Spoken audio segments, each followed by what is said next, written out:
England drawing 1-1 with North Macedonia last night, and the previous result of 2-0 against Malta, and England lacklustre again against below par opposition, unable to have a concrete result, a dominating result. You'd expect to be beating Malta by 4 or 5, North Macedonia 5 or 6, 10, particularly with the players at England's disposal. Even playing a B team, England should be beating both teams by 3 at minimum. And you just have to ask the question of, when we do come to the next international tournament, are we just going to be flopped again? I mean, are we going to be the Belgium golden generation, a team that absolutely should have won something, and at best a third place finish? You know, that's pretty much England over the course of my lifetime, particularly when England have had good teams, talented teams. The golden generation of England between 2000, probably I would say between 2002 and 2006, certainly.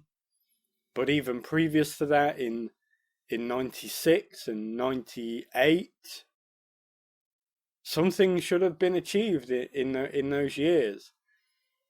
And we've basically gone through a 20-year period that we've called a sort of a building period of, we've got some young talent coming through, and we need to get them experienced and wait for their development to finish, and then we'll have an opportunity to win a tournament.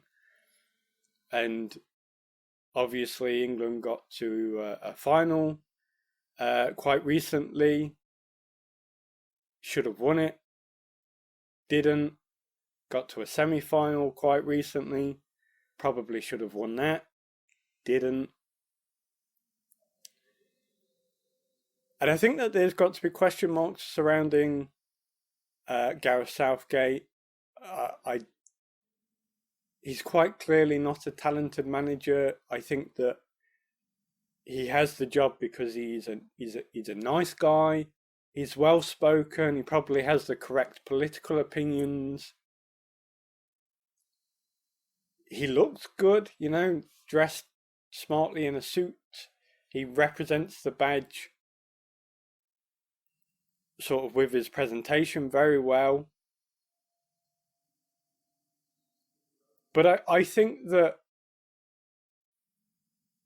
we need a proper manager. We have a guy in charge of generational talents who got Middlesbrough relegated from the Premier League once upon a time, did nothing, took over a very talented England youth team, and delivered on the expectations of that team, which, if we're honest, probably could have delivered that with anybody in charge. And now we're in a situation where I think England has probably one of the top 3, probably top 4, definitely starting 11s, probably squads in the world. And unfortunately, we don't have a manager who's capable of getting the results that team is more than capable of achieving. And when I was a young lad, as most English lads do, football fans do, you sort of fantasy pick your team. We should be picking Walcott. He shouldn't be playing on the right. We should be playing him up front. We need to stop playing Rooney as a lone striker.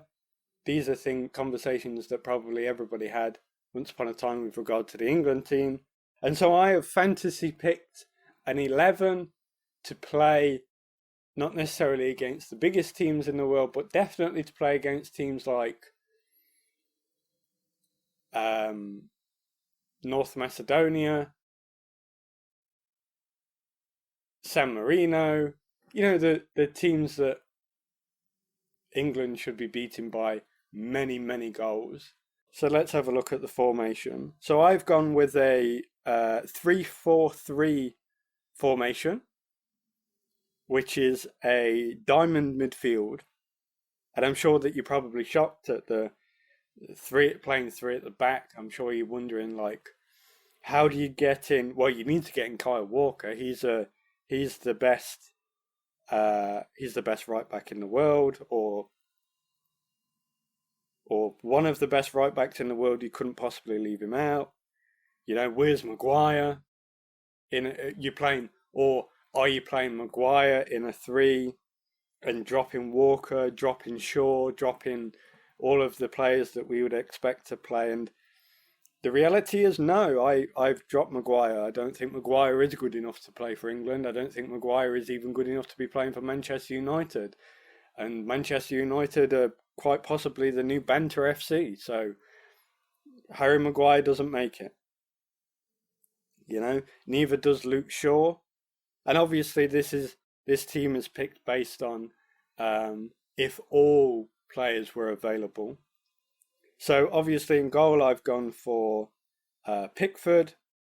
If you want to play out from the back with regards to the England team, you can't really pick anybody but Pickford, regardless of whether you think he's a good goalkeeper or whatever the case is. It seems to be that all modern teams want to play out from the back, and that kind of limits your options to Pickford.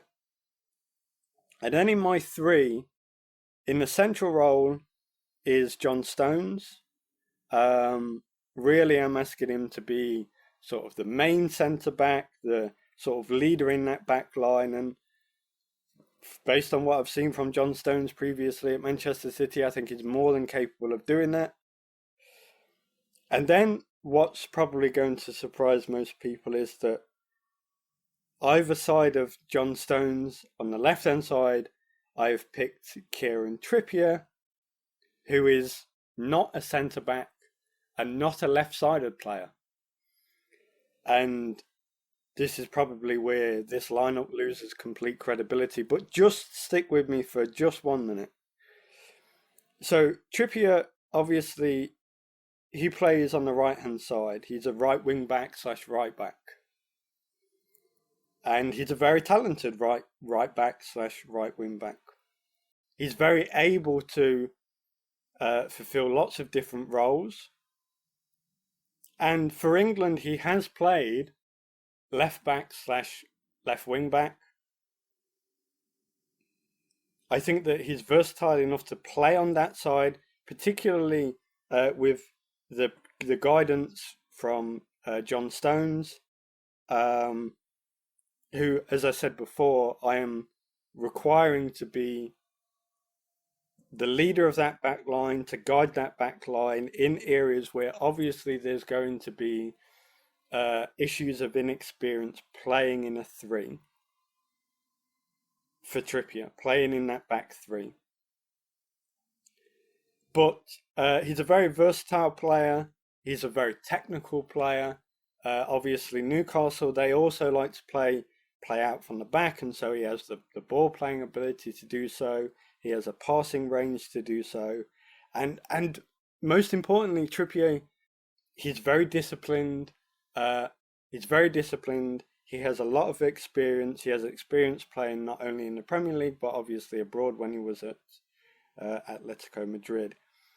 So I think Trippier, left-sided centre-back, with the guidance of John Stones, I think that he could fulfill that role very well.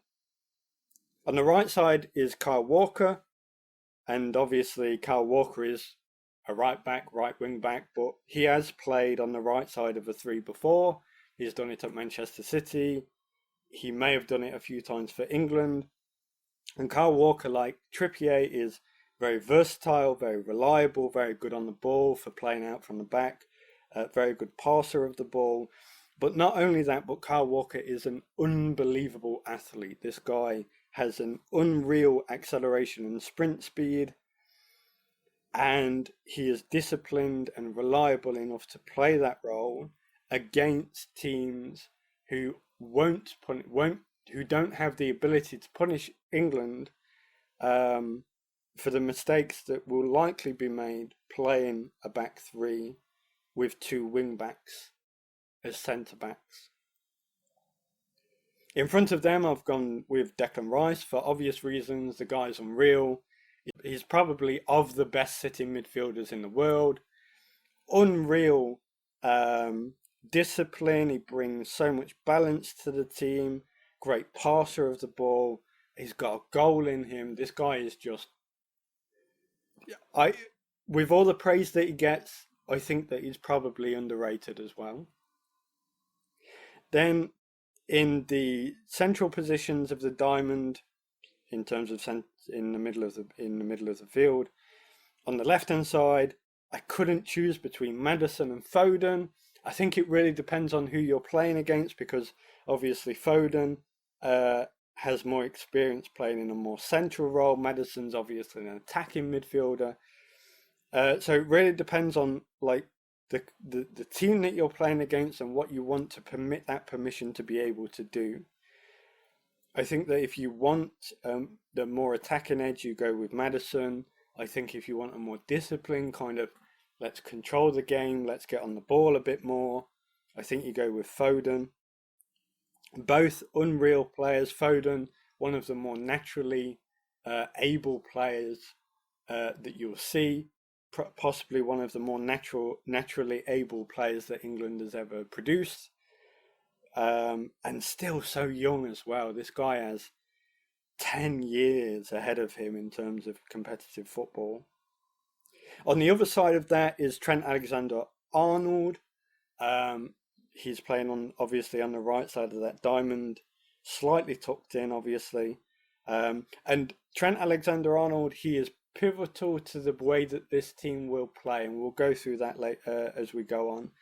But Trent Alexander-Arnold, obviously, typically is a right wing back for Liverpool, but he has played as a defensive midfielder, as a pivot for Liverpool.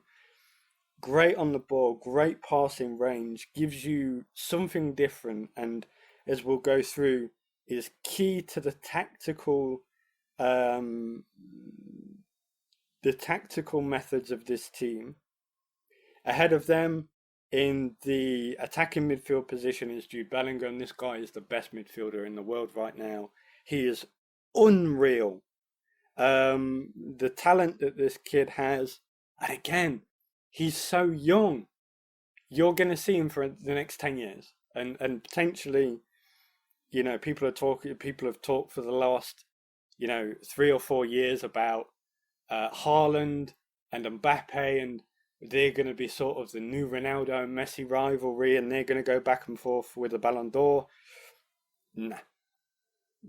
The next player that's going to dominate world football is Jude Bellingham, and unless he gets some freak injury that completely destroys his career, this guy is just he's going to dominate world football.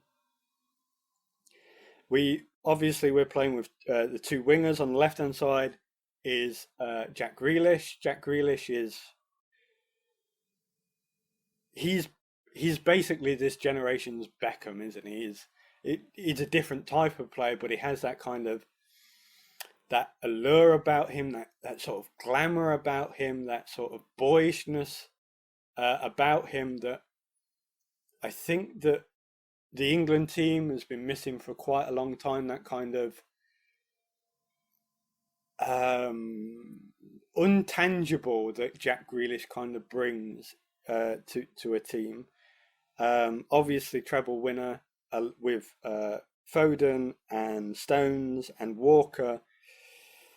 Just Grealish is just his ability to create, to get past the player, to find a key pass, to bring the ball forward. Great player. On the other side, we have Saka, Arsenal Saka.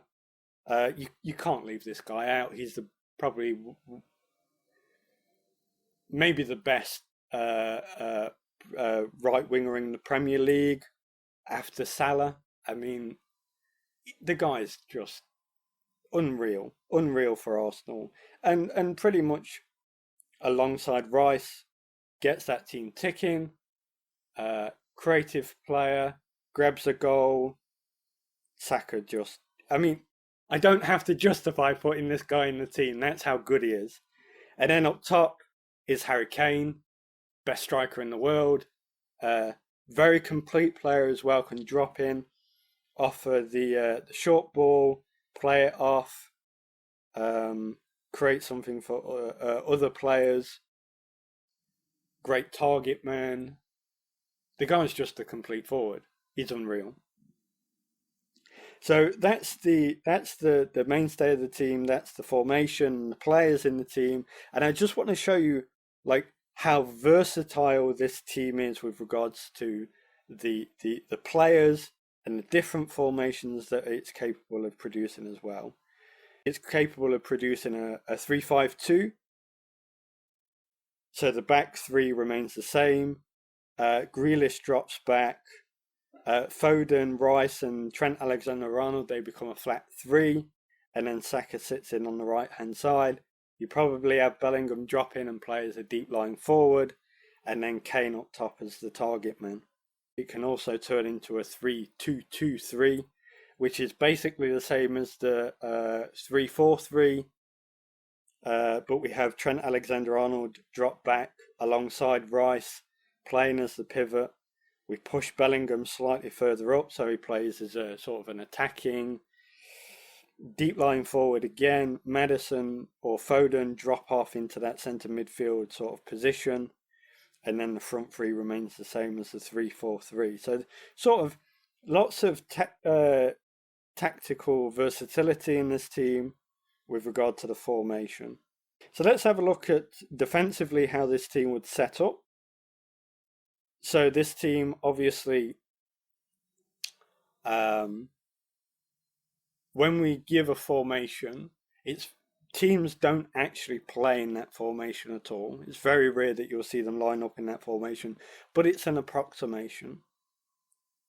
And typically, teams will set up with an attacking formation, and they'll have a different or altered defensive formation, and that's exactly what I've gone with here. So the team will likely set up in a mid-block, a 4-4-2 mid-block. So Trent Alexander-Arnold drops off onto the right-hand side, creating a back four with Trippier wide left, Stones and Walker playing in the middle, and then Trent Alexander-Arnold occupying that right-back spot. In midfield, I think this is where Foden maybe is a bit more suited to this formation. We have Foden and Rice as a midfield partnering, and then on the left is obviously Grealish, on the right is Saka, and then Bellingham and Kane, they become a 2 up front rather than a 1-2, or Bellingham playing as a deep line forward, they become a flat 2. So that's the defensive. You can even set this team up in a low block if you wanted to play this team against a top opposition. And again, we have Alexander-Arnold dropping into that right back spot. We have a flat 4, a sort of a 4 or a 5. It's either a 4-1 or a 5, depending on how you want to look at it. But the back 4 is Trent Alexander-Arnold dropping into that right back spot again. Walker and Stones occupying the central positions, and Trippier on the left. Grealish and Saka make up the wide midfielders. Probably Foden and Rice playing in those central spots, and then Bellingham sort of just in front of them, kind of playing a sort of free role, and then Kane obviously pushing up to the centre half. So that's sort of defensive formation. Let's have a look at the press.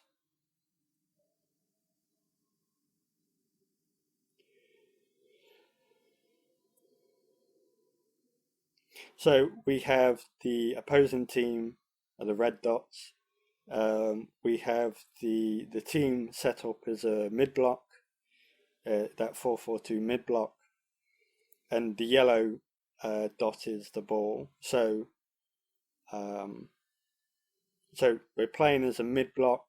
Obviously, it's quite difficult to sort of train pressing strategies into a team that you don't get to spend enough time with. So this is going to be very general. But we have the mid block, which the majority of the defensive work will be done as a mid block. And then the trigger would be, obviously the centre back has the ball here, there's no trigger, they continue to play as a mid block, applying reasonable pressure upon the ball carrier and trying to cut off passing lanes. Then we go to the press trigger,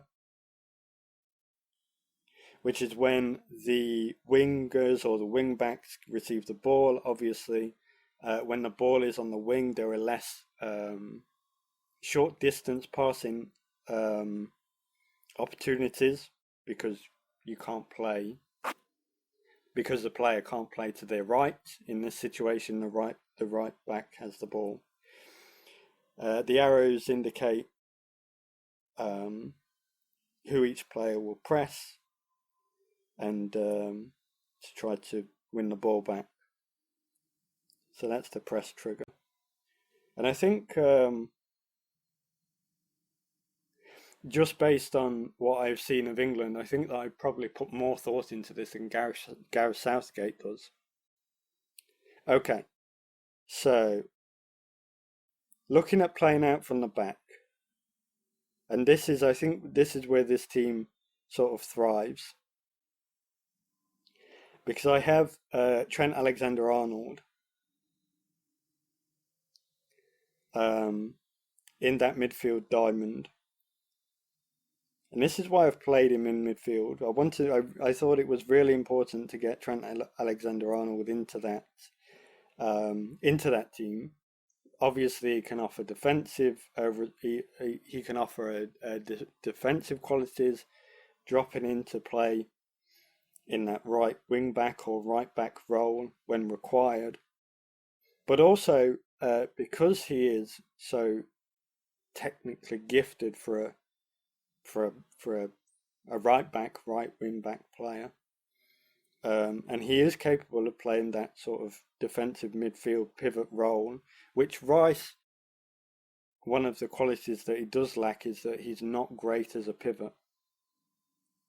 So what Trent Alexander-Arnold offers here is when playing out from the back, obviously we have Trippier and Walker, they pushed out wide to offer an option to the goalkeeper. Stones has dropped in into that central role alone to offer himself to the goalkeeper. But what Trent Alexander-Arnold can do also is that he can drop in and offer himself as that pivot. And he can drop in on the left side or the right side of Stones, pick up the ball, and he has options on the wings open to him. He has options in the middle in Stones and Rice. He can even play a mid to medium to longer ball to Maddison or Foden on that side.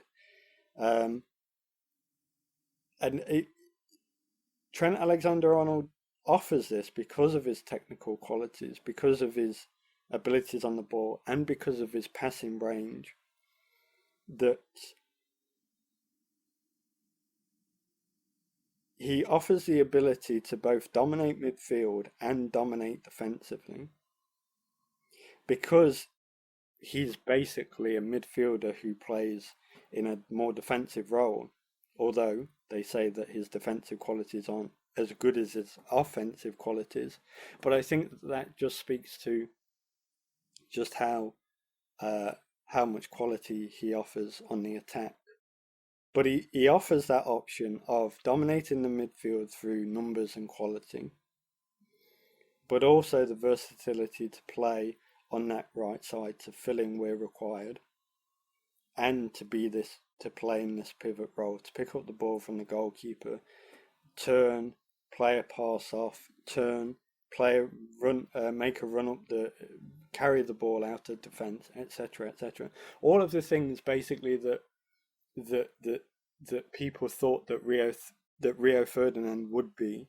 Trent Alexander-Arnold can do that simply because we're now playing in a state of football where players are expected to do that. So that's Trent Alexander-Arnold as the pivot. We also have the opportunity of another player playing as the pivot. So, as mentioned before, Trent Alexander-Arnold offers that versatility of being able to drop in on the right-hand side, and this is exactly what's being offered here, is that now we have Trippier on the left and Trent Alexander-Arnold playing on the right, and Walker filling that central spot. And Stones drops in as the pivot. We know that Stones can do this because Stones plays for Manchester City as a pivot. He plays there as a pivot in that defensive midfield role for Manchester City on occasion. So in this situation, we have Trent Alexander-Arnold pulling off to the right, Stones offering himself as that pivot. Again, the on-ball quality of John Stones, the same as Trent Alexander-Arnold. Very comfortable on the ball, can find a good pass, carries the ball well, very good technical player, and obviously can fill in as a defensive player as well. So that's the playing out with regards to the pivot, but there is one more option available to England in this formation, and that is Bellingham. So Bellingham for Real Madrid. Real Madrid like to play out from the back as well. And typically what will happen is that if we look at the position of Grealish, I've got an arrow pushing him further up the field. And for Real Madrid, this would be Vinicius Jr. playing on the left-hand side. And typically what happens is that the sort of trigger for Bellingham to come deep looking for the ball for Real Madrid is when Vinicius Jr. pushes up the pitch. And what that does is it drags the opposing player with Vinicius Jr. and opens up this space that the arrow is pointing Bellingham to, which allows Bellingham to come short for either the ball off of Stones in this situation or Trippier in this situation, allows him to come deep for the ball. He's a natural ball carrying player, brilliant on the ball, brilliant passing range. He can turn, carry the ball up the pitch and try to create something, try to get the team in motion. Bellingham's brilliant at this for Real Madrid, and he's done it several times this season. You only need to look for the highlights of Bellingham doing this. And so playing out from the back, there are several options of players to get the turn on the ball, to carry the ball up the pitch, to offer an easy pass out for whoever receives the ball from the goalkeeper in Pickford.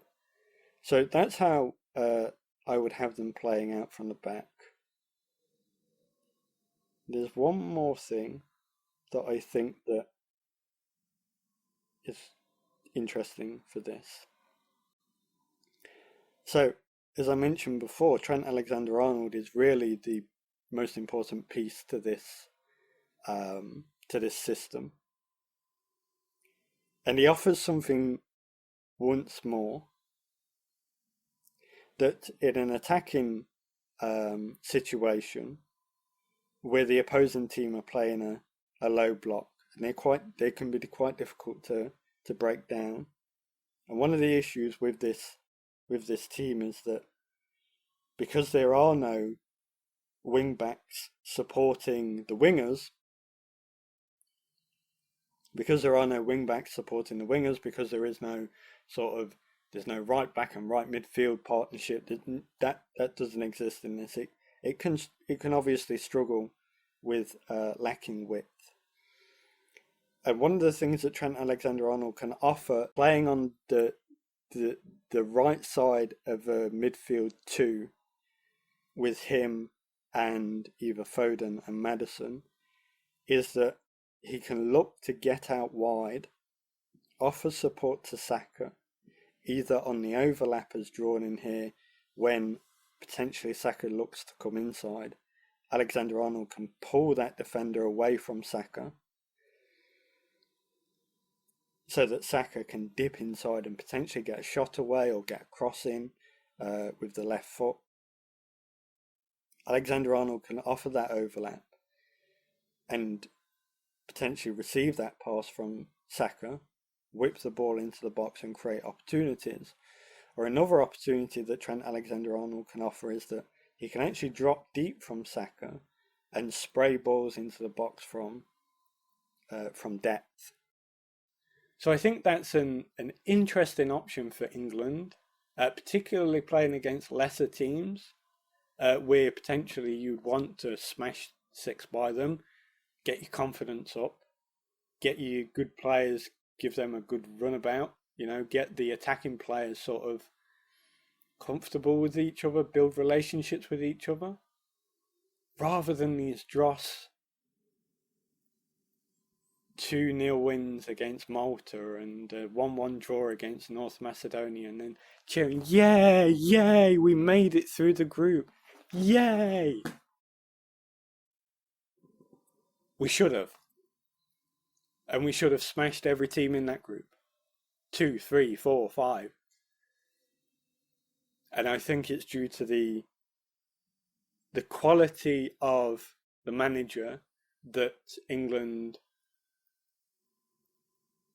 sort of whimper through with 2 dross results against 2 god-awful teams.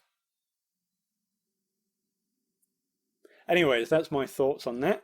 If you like the video, don't forget to give it a like, share and subscribe, and have a great day.